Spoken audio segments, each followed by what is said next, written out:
మన రక్షకుడును విమోచకుడునైన యేసుక్రీస్తు వారి నామములో మరొక పర్యాయము కూడా శుభములను తెలియపరుస్తూ ఉన్నాను.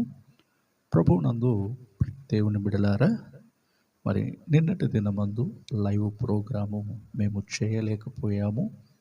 మరి ప్రభు చిత్తమైతే సోమవారము నుండి తిరిగి మరల మరి ప్రతిరోజు జరుగుతున్న ప్రార్థనను లైవ్ ద్వారాగా అందించడానికి మరి దేవుడు కృప చూపునుగాక. ఇది మీరు గుర్తించగలరు. మరి అంతవరకు మరి ఆడియో వర్తమానములు మీకు అందించబడతాయి. మరి తప్పక దేవుని వాక్యములను వింటూ ఆధ్యాత్మికముగా మీరు బలపరచబడగలరని ప్రభువు పేరట మీకు మనవి చేస్తూ ఉన్నాం. కనుక మరి ఇశ్రాయేలీయుల ప్రయాణములను గురించి మనము ధ్యానిస్తూ ఉన్నాము. కనుక వారు ఏతాము నుండి షూరు అరణ్యమునకు మరి ప్రయాణాన్ని కొనసాగిస్తూ వచ్చారు. షూరు నుండి ఆలూషు వరకు వారి యొక్క ప్రయాణం అనేది మరి కొనసాగించబడుతూ వారు అరణ్య మార్గములో మరి ప్రయాణం చేస్తూ ఉన్నారు. కనుక ఈ అరణ్యము అనున్నది ఆధ్యాత్మికముగా మనము గమనించినట్లయితే ఒక ప్రత్యేక జీవితమును చూపుచున్నదని నేను మరి గడిచిన వర్తమానములో మీకు తెలియపరిచాను.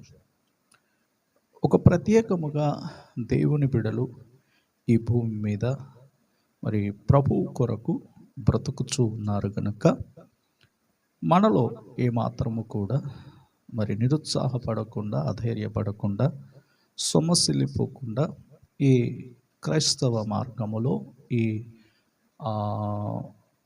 పరమ కణానకు మరి దేవుని రాజ్యము కొరకు ఈ యాత్రను మనము కొనసాగిస్తూ ఉన్నాము. కనుక ఈ యాత్రలో అనేక మరి ప్రతికూల పరిస్థితులు మనకు ఎదురవుతున్నా కూడా వాటిని మనము ఎలా చేయించాలో, ఏ విధముగా వాటిని మరి ఎదుర్కోవాలో దేవుని సన్నిధి ద్వారాగా మనము అనేక ఆత్మీయ ఆలోచనలు అనేవి దేవుని యొద్ద నుండి పొందుకోగలుగుతూ ఉన్నాం.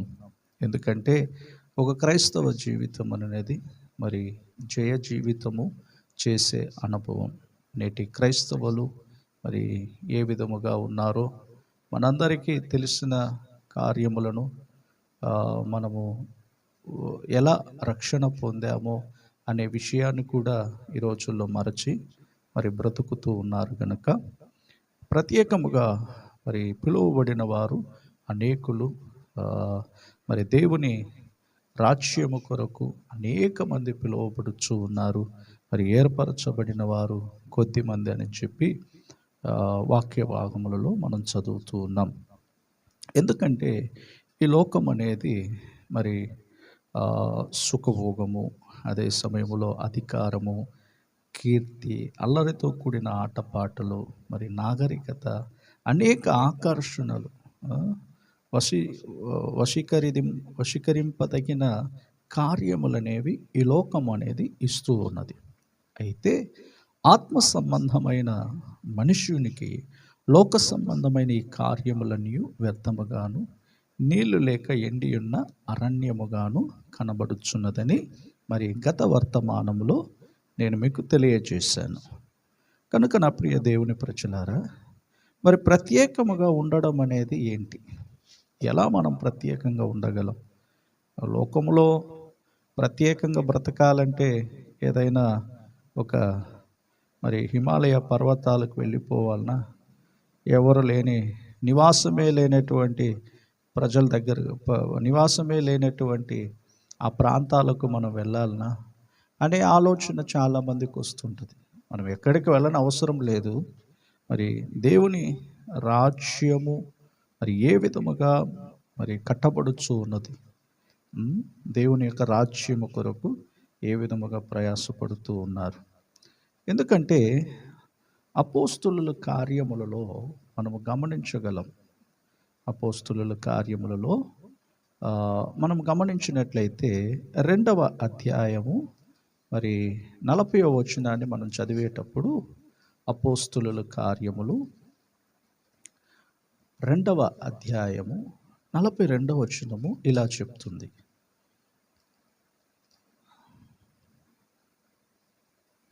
40వ వచనం నుండి నేను చదువుతాను.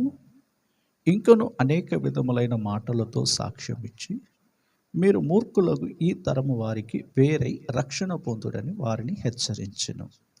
మూర్ఖులకు ఈ తరము వారికి వేరై రక్షణ పొందుడని వారిని హెచ్చరించెను అని చెప్పి, కాబట్టి అతని వాక్యమును అంగీకరించిన వారు బాప్తిస్మం పొందిరి. ఆ దినమందు ఇంచుమించు 3000 మంది చేర్చబడిరి. వీరు అపోస్తుల బోధయందును సహవాసమునందును రొట్టె విరుచుటయందును ప్రార్థన చేయుటయందును ఎడతెగక యుండిరి.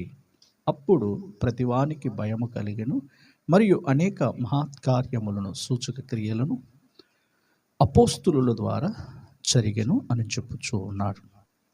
నా ప్రియ దేవుని ప్రజలారా, మూర్ఖులకు ఈ తరము వారికి మనం వేరే బ్రతకాలని వాక్యం సెలవిస్తూ ఉన్నది. మరి అలాంటప్పుడు ఈ మూర్ఖులకు ఈ తరము వారి మధ్యలో మరి ఏ విధముగా మన ప్రత్యేక జీవితాన్ని కాపాడుకుంటూ ఉండాలి, ఏ విధముగా మరి దేవుని రాజ్యాన్ని మనము కట్టగలము? నేటి దినములలో అనేకులు మరి కలిసిపోయి బ్రతకాలనే రీతిలో ఈ రోజుల్లో ఉన్నారు. అన్నీ ఒకటే కదా అనే ఆలోచనతో మరి ప్రజలు జీవిస్తూ ఉన్నారు.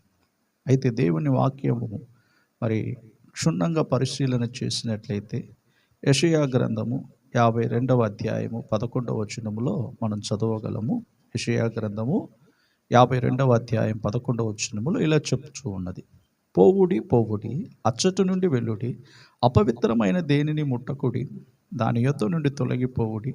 యెహోవా సేవోపకరణములను మోయువారలారా, మిమ్మును మీరు పవిత్రపరచుకునడి. మొదటిగా మూర్ఖులకు తరము వారికి వేరై ఉండాలి. రెండవదిగా మనలను మనము పరిశుద్ధపరుచుకునే అనుభవములో మనం నడుచుకోవాలి. మూర్ఖులకు తరం వారికి వేరై బ్రతకాలంటే మరి ఎలా మనం బ్రతకగలము? నేటి సమాజము ఎంత భయంకరముగా మూర్ఖముగా ప్రవర్తించేటువంటి వారు తమ మూర్ఖత్వాన్ని బయలుపరుస్తూ ఉన్నారు. ఎన్ని అద్భుతాలు, ఎన్ని ఆశ్చర్య కార్యములు, ఎన్ని సూచక క్రియలు జరిగినను ఒక నమ్మకము లేనటువంటి ప్రజలు, మూర్ఖముగా ప్రవర్తించేటువంటి వారు, మూర్ఖులుగా మారిపోతూ ఉన్న ఈ కాలములో మరి వారికి వేరే ఉండి మనం బ్రతకాలని అపోస్తుల కార్యములో మనం చదువుతూ ఉన్నాం. అలాగే యెషయా గ్రంథములో 52వ అధ్యాయం 11వ వచనములో ఏమని చెప్తూ ఉన్నది? యెహోవా సేవోపకరణములను మోయువారలారా, మిమ్మును మీరు పవిత్రపరచుకునుడి. చూడండి, అపవిత్రమైన దేనిని ముట్టకుడి అని చెప్పుచూ ఉన్నాడు. మరి దేవుని బిడ్డలు నేటి దినములలో ఏ విధముగా ప్రత్యేకముగా ఉండాలో మనకు బోధిస్తూ ఉన్నది. కనుక నా ప్రియ దేవుని ప్రజలారా, మరి దేవుని బిడలము అని చెప్పుకుంటున్న మన అందరి జీవితాలలో మనము ఏ విధముగా మనలను మనం పరిశుద్ధపరుచుకునే వారముగాను దేవుని సన్నిధిలో దేవుడు మరి ఆయన పరిశుద్ధుడు గనుక ఆయన సన్నిధికి వచ్చు వారందరూ కూడా మరి ఒక పరిశుద్ధతలో ఎదగడానికి, ప్రత్యేక జీవితాన్ని కాపాడుకోవడానికి ప్రత్యేకముగా దేవుడు మనల్ని ఏం చేశాడంటే మరి ఏర్పరచుకుని ఉన్నాడు. కనుక దేవుని బిడ్డలందరూ కూడా ఒక ప్రత్యేకమైనటువంటి అనుభవములో వారు ఎదుగుచూ ఉండాలి. అపోస్తలుడైన పౌలు ఎఫెసీయులకు రాసిన పత్రిక 5వ అధ్యాయంలో అనుకుంటాను 11వ వచనాన్ని మనం చదువుతూ ఉన్నప్పుడు, ఎఫెసీయులకు రాసిన పత్రిక 5వ అధ్యాయము 11వ వచనములో ఇలా చెప్తూ ఉన్నది. ఇక్కడ మనము గమనించవలసిన విషయం ఏమిటంటే, నిష్ఫలమైన అంధకార క్రియలలో పాలివారమై ఉండక వాటిని ఖండించుడి. ఎలయనగా అట్టి క్రియలు చేయవారు రహస్యమందు జరిగించు పనులను గురించి మాట్లాడుటైనను అవమానకరమై ఉన్నది అని చెప్పుచూ ఉన్నాడు. చూడండి 10వ వచనంలో, కనుక ప్రభువుకేది ప్రీతికరమైనదో దానిని పరీక్షించి వెలుగు సంబంధుల వలె నడుచుకునుడి. మరి ఈ లోకములో ఉన్న చీకటి సంబంధులతో మన యొక్క సహవాసం ఉన్నట్లయితే మరి వెలుగు సంబంధులముగా ఎలా నడవగలము? ఒకసారి మనం ఆలోచించాలి. ఎందుకంటే మరి దేవుని బిడ్డలు తమ్మును తాము కాపాడుకుంటూ ప్రత్యేక జీవితాన్ని మనం కాపాడుకుంటూ ప్రత్యేకముగా మనం నడుచుకోవడానికి ఒక ప్రత్యేకమైనటువంటి అనుభవములో మనము వెళ్ళుచూ ఉండాలి. లోకములో మనము అందరి మధ్యలో బ్రతుకుతూ ఉన్నప్పటికీ దేవుని ప్రజలకు ఒక ప్రత్యేకత ఉంది. దేవుని ప్రజలు వారు ఏ విధముగా ప్రత్యేక జీవితాన్ని కాపాడుకోగలుగుతూ ఉన్నారు? లోకమునకు మనకు పొత్తు ఎక్కడ? ఇదే విషయాన్ని కొరింథీయులకు రాసిన పత్రిక మరి కొరింథీయులకు రాసిన 2వ పత్రిక 6వ అధ్యాయములో మనం అనుకుంటాను. కొరింథీయులకు రాసిన పత్రిక 2వ అధ్యాయము 2 కొరింథీయులకు రాసిన పత్రిక మరి 6వ అధ్యాయము 17వ వచనాన్ని మనం చదువుతూ ఉన్నాము. కావున మీరు వారి మధ్య నుండి బయలువెడలి ప్రత్యేకముగా ఉండడి, అపవిత్రమైన దానిని ముట్టకూడని ప్రభువు చెప్పుచున్నాడు. మరియు నేను మిమ్మల్ని చేర్చుకుందును, మీకు తండ్రినై యుందును, మీరు నాకు కుమారులను కుమార్తెలనై యుందురని సర్వశక్తి గల ప్రభువు చెప్పుచున్నాడు. ఇక్కడ ప్రత్యేకముగా ఉండుడి అని చెప్పుచూ ఉన్నాడు. 16వ వచనం నుండి మీరు గమనించండి. దేవుని ఆలయమునకు విగ్రహములతో పొందిక, మనము జీవము గల దేవుని ఆలయమై ఉన్నాము. అందుకు దేవుడిలాగా సెలవిచ్చుచున్నాడు, నేను వారిలో నివసించి సంచరించును, నేను వారి దేవుడినై యుందును, వారు నా ప్రజలై యుందురు. కావున మీరు వారి మధ్య నుండి బయలువెడలి ప్రత్యేకముగా ఉండుడి. ఒక ప్రత్యేక జీవితాన్ని దేవుని బిడ్డలమైన మనము కాపాడుకుంటూ ఉండాలి. షూరు అరణ్యము అనున్నది ప్రత్యేక జీవితమునకు సూచనగా ఉన్నది. లోకములో అధికారం ఉంది, ధన బలం ఉంది, స్థాన బలం ఉంది. పలు విధములుగా ప్రజలు మరి వారి యొక్క హృదయ ఆలోచనలను బట్టి మనం గమనించగలము. వారికి ఉన్న అధికారాన్ని బట్టి చలామణి అవుతూ ఉంటారు. అయితే దేవుని బిడ్డలకు ఈ లోకములో ఏ విధమైనటువంటి అధికారమో లేకుంటే ఎందుకంటే ఈ ఈ క్రైస్తవ జీవితం అనేది మనము ఎంత పరిశుద్ధముగా మనం నడుచుకుంటామో అంతగా దేవుడు మనల్ని ఏం చేస్తాడంటే ఆశీర్వదిస్తూ ఉంటాడు. కనుక నా ప్రియ దేవుని ప్రజలారా, ఒకటి మీరు గుర్తించండి, ఈ లోకములో మరి దేవుని ప్రజలు ప్రత్యేకమైన వారు. ఈ ప్రత్యేకమైన వారి జీవితాలు దేవుని వైపు చూస్తూ ఈ యాత్రలో కొనసాగుతూ ఉంటారు. ఒక దినమందు దేవుడు మనలను మరి ఆయన రాకడ కొరకు మనము ఎదురు చూస్తున్నాం గనక ఆ దినమందు మనం ఆయనను కలుసుకునే ఆ అనుభవం అనేది మనలో కలిగి ఉన్నప్పుడు నిశ్చయముగా మనము ఆశీర్వదింపబడిన జనాంగమై ఉన్నాము. కనుక ఒక ప్రత్యేక జీవితాన్ని కాపాడుకుందాం, మరి దేవుని రాకడకు సిద్ధపడుదాం. దేవుడు మనలను దీవించి ఆశీర్వదించునుగాక. ప్రేమ కలిగిన మా పరలోకపు తండ్రి, ఆశీర్వదించబడిన మంచి సమయములో మరొక పర్యాయము కూడా మీ సన్నిధిలో పాలు పొందడానికి, మరి ముఖ్యంగా ఈ వర్తమానములను అందించడానికి మీరు ఇచ్చిన కృపను బట్టి మీకు వందనాలు. చివరి దినాలలో ప్రభువా, మాకు ఈ లోకము ఒక అరణ్యముగా ఉన్నప్పుడు మేము సంతోషించి ఉల్లసించే వారముగా ఉండడానికి కృప చూపండి. అవును ప్రభువా, ప్రత్యేకింపబడిన ప్రజలు వారు మూర్ఖతరము వారికి వేరై ఉండినట్లుగాను, తమ్మును తాము పవిత్రపరుచుకునేవారుగాను, అపవిత్రమైన దానిని ముట్టకుండా ప్రభువా మేము కాపాడబడినట్లుగా సహాయం చేయండి. ఈ వర్తమానం వింటున్న ప్రతి ఒక్కరిని కూడా మీరు దీవించి ఆశీర్వదించండి.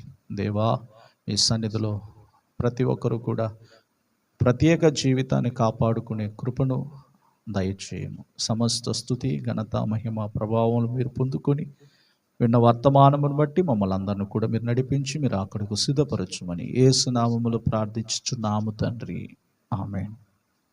సమస్త జ్ఞానములకు మించిన దేవుని సమాధానం మనందరికీ తోడైనగాక. కనుక నా ప్రియ దేవుని ప్రజలారా, మరి సోమవారం నుండి మరి లైవ్ ప్రార్థన ప్రోగ్రాం అనేది తిరిగి ప్రారంభించబడును గనుక అంతవరకు మరి మీకు క్లుప్తముగా ఆడియో ద్వారాగా వర్తమానములను మీకు అందిస్తాను. దయచేసి